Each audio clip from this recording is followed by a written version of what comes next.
On the morning of November 20th, 1945, in a bomb-scarred city in southern Germany, 21 men were marched into a courtroom to answer for the deaths of tens of millions. They were the surviving leaders of Nazi Germany.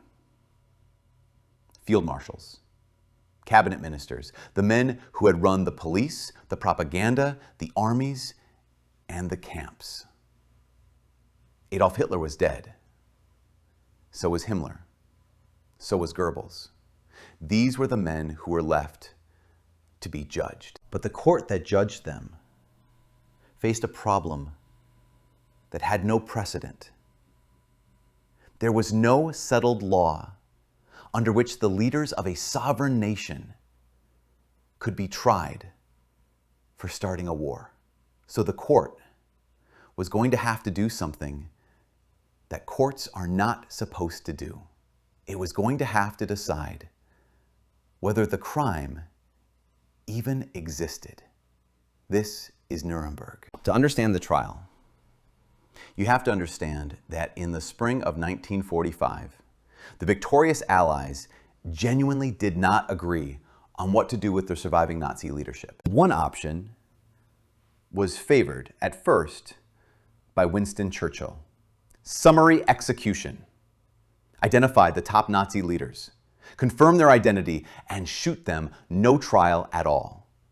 The argument was simple. Their guilt was beyond any doubt, and a trial only risked giving them a platform. The American position, argued forcefully by Secretary of War Henry Stimson and by a Supreme Court Justice named Robert Jackson, was the opposite.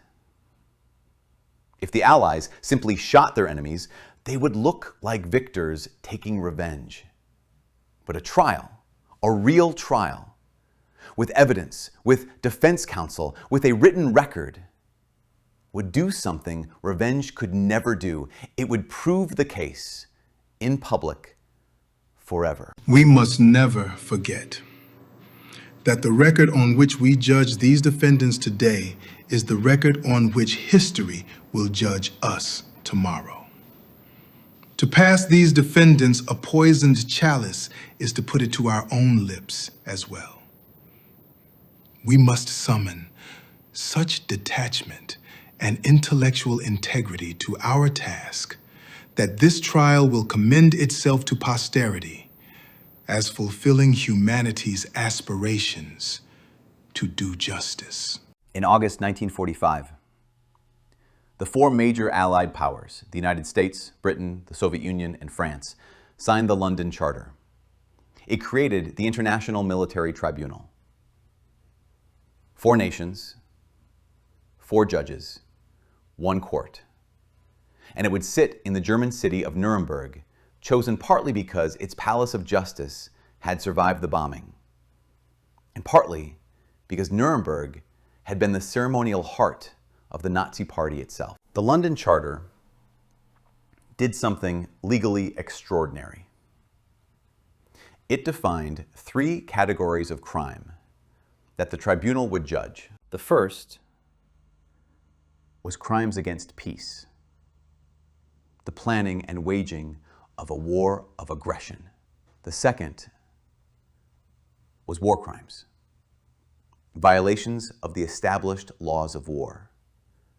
And the third was a new term, one the Charter itself helped bring into the language: crimes against humanity.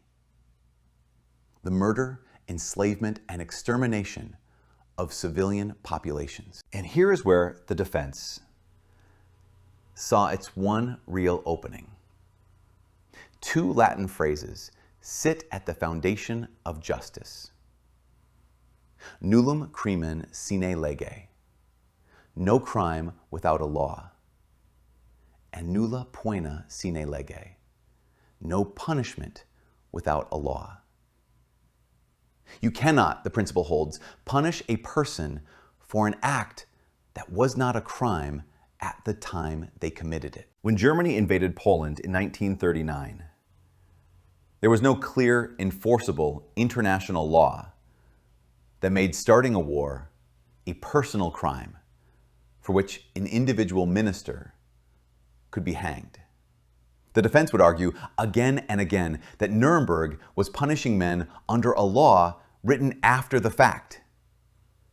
The very thing every fair legal system forbids. The tribunal is asked to apply to these defendants a body of criminal law that did not exist as enforceable law on the days the acts were done. We do not stand here to deny the suffering of the war. We stand here to ask a narrow and necessary question. By what law, in force at the time, is a man to be hanged for the policy of his state? The trial opened on November 20th, 1945, in courtroom 600 of the Palace of Justice. It was in its design unlike any courtroom that had existed before.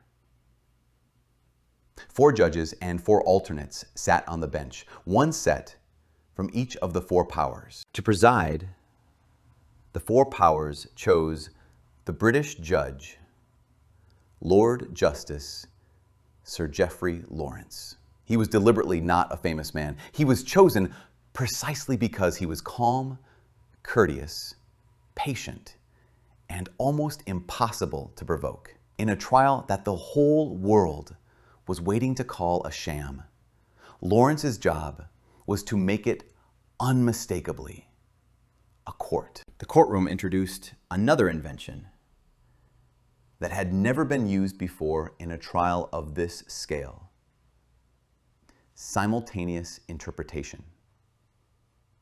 Every word spoken was translated in real time into English, French, Russian, and German, and fed to every person in the room through headphones.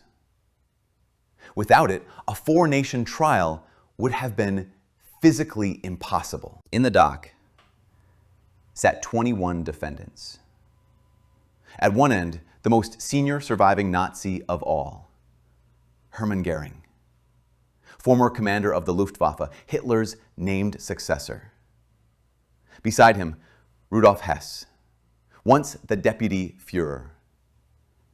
And down the rows, Ribbentrop, the foreign minister, Keitel, the field marshal, Speer, the armaments minister, Streicher, the propagandist of hate. Sir Geoffrey Lawrence opened the proceedings with a single quiet sentence that set the tone for everything that followed. The trial, which is now about to begin, is unique in the history of the jurisprudence of the world. It is incumbent upon all concerned that this trial shall be conducted with absolute fairness in every respect. The defendants are entitled to a full and fair hearing, and they shall have it. Then the clerk of the tribunal rose to read the indictment. It took most of a day. The defendants are charged with crimes against peace, with war crimes, and with crimes against humanity, including the persecution, enslavement, and deliberate extermination of millions of human beings on racial, political, and religious grounds. On the second day of the trial, the American chief prosecutor, Robert Jackson, rose to deliver the opening statement for all 4 prosecuting nations. It is widely regarded as one of the greatest courtroom addresses ever recorded. The privilege of opening the first trial in history for crimes against the peace of the world imposes a grave responsibility. The wrongs which we seek to condemn and punish have been so calculated, so malignant, and so devastating that civilization cannot tolerate their being ignored, because it cannot survive their being repeated. Jackson then addressed the defense's strongest argument head on. He did not pretend the law was old.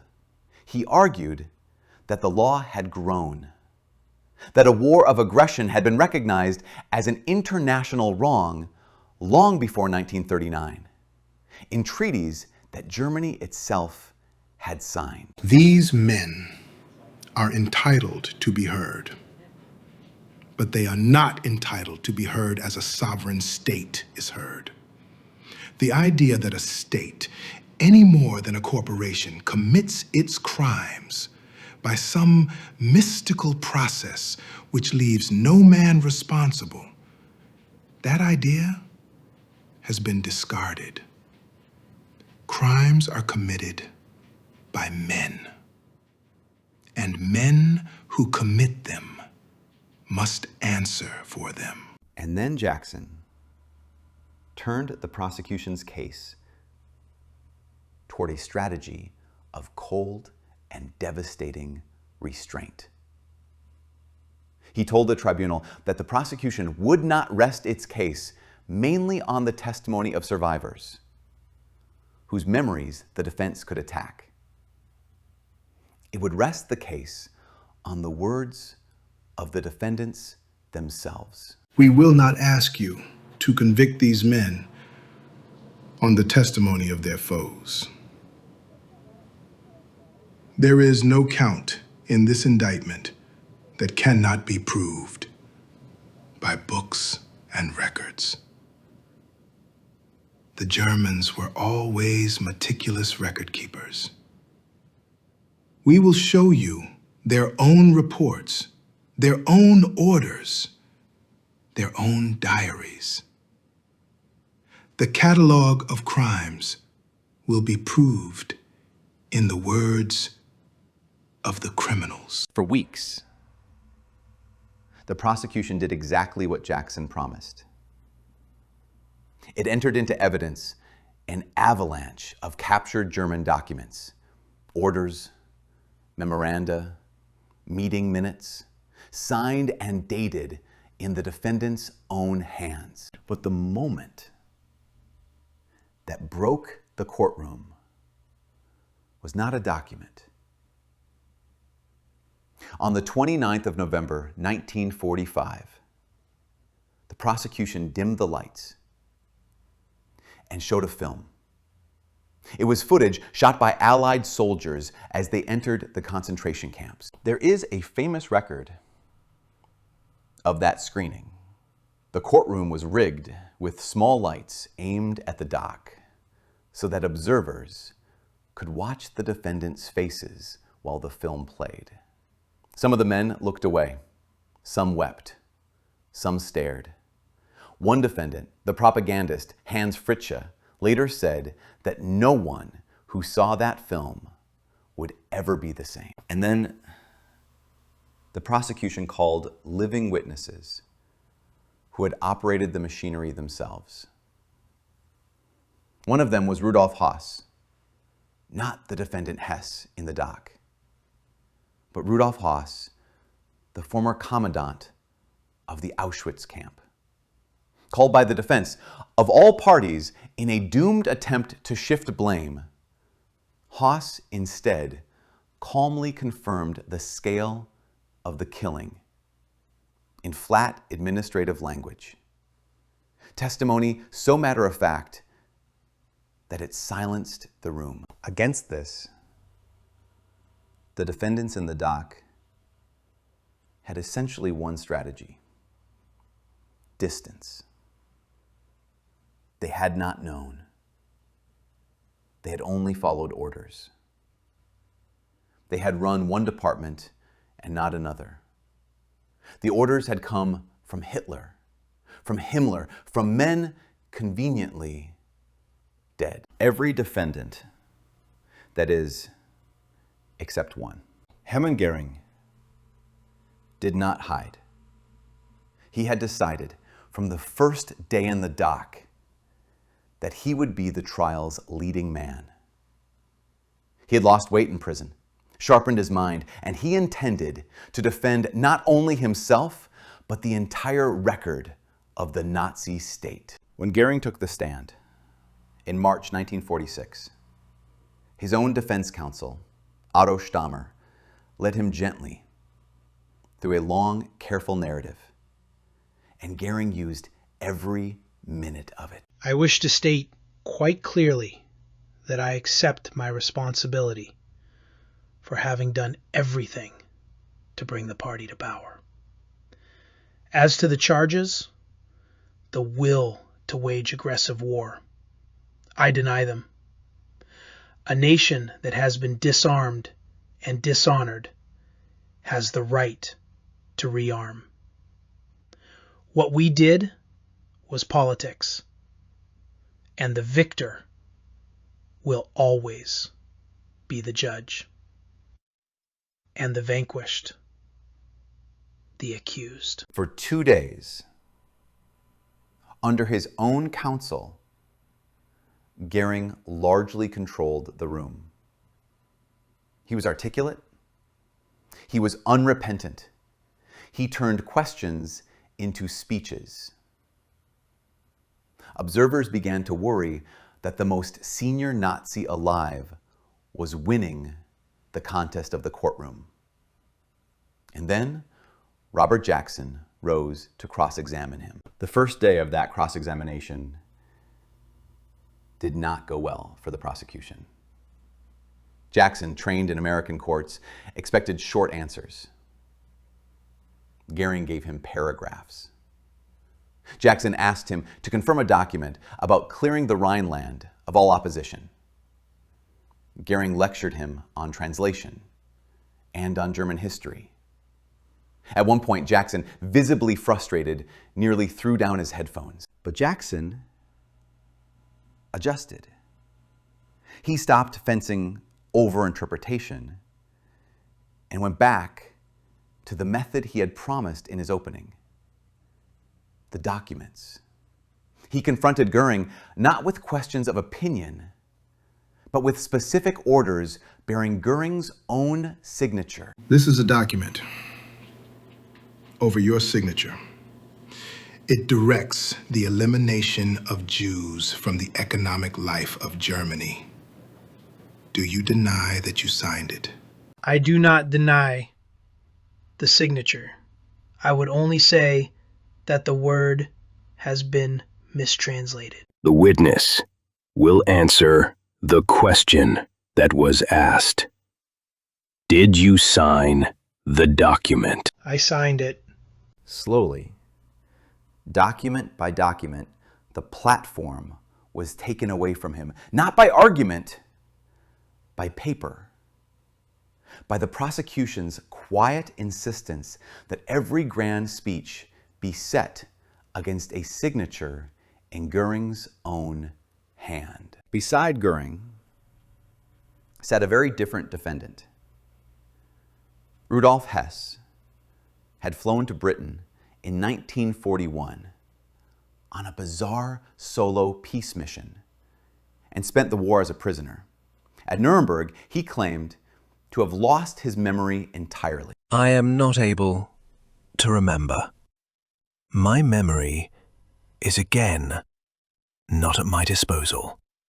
The reasons I am not able to give. Then, without warning, late in the proceedings, Hess stood up and announced to a stunned courtroom that the amnesia had been simulated for tactical reasons, and that his memory had been intact all along. The trial ran for nearly 11 months. It heard hundreds of witnesses. It entered thousands of documents. On the 31st of August, 1946, the defendants made their final statements, and then the 8 judges retired to decide. The judgment, when it came, was not a blanket condemnation. That, in the end, was its strength. The tribunal acquitted 3 of the defendants outright. 3 men in that dock walked free, which no show trial would ever have allowed. And the tribunal answered the defense's central legal argument directly.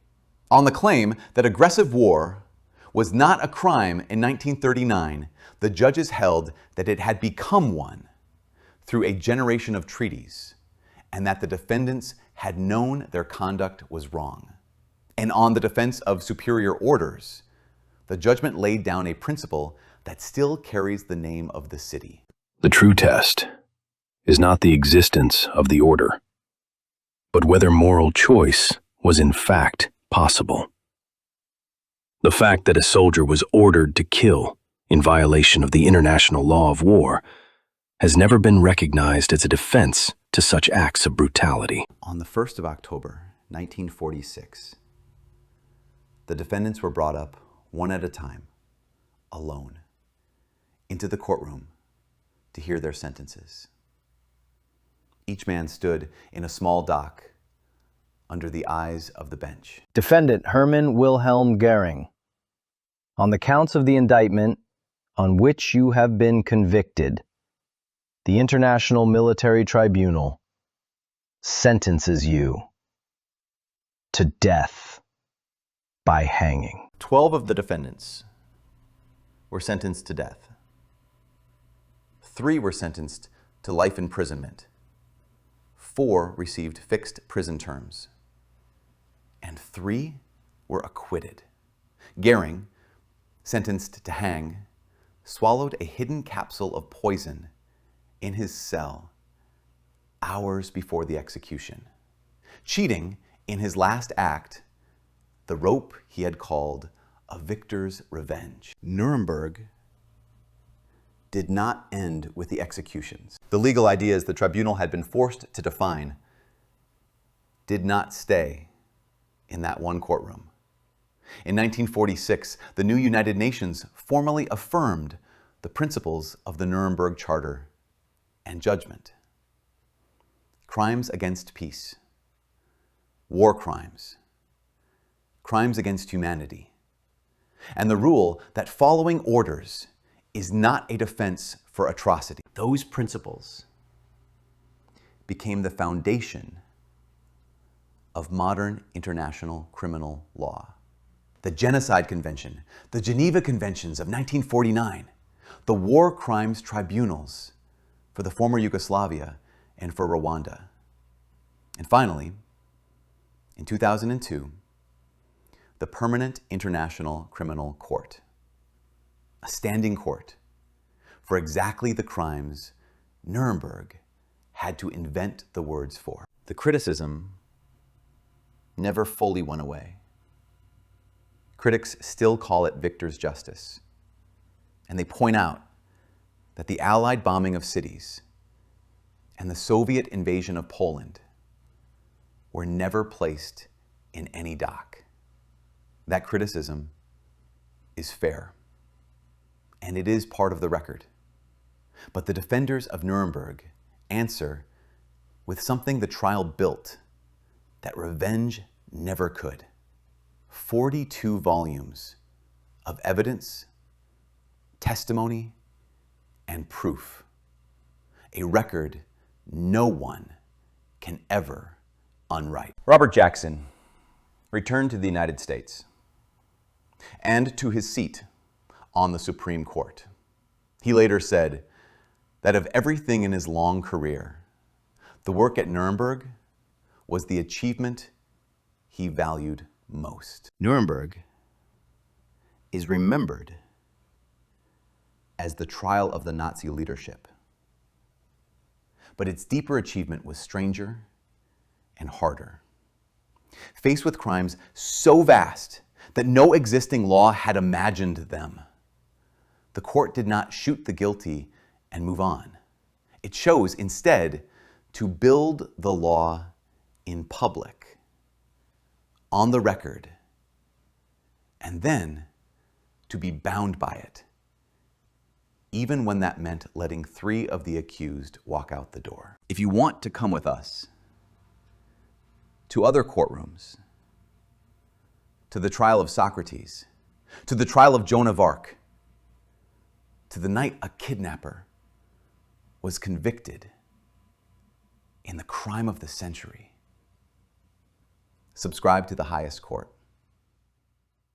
Because sometimes the law does not yet exist, and a court must decide in front of the world whether to invent it honestly or not at all.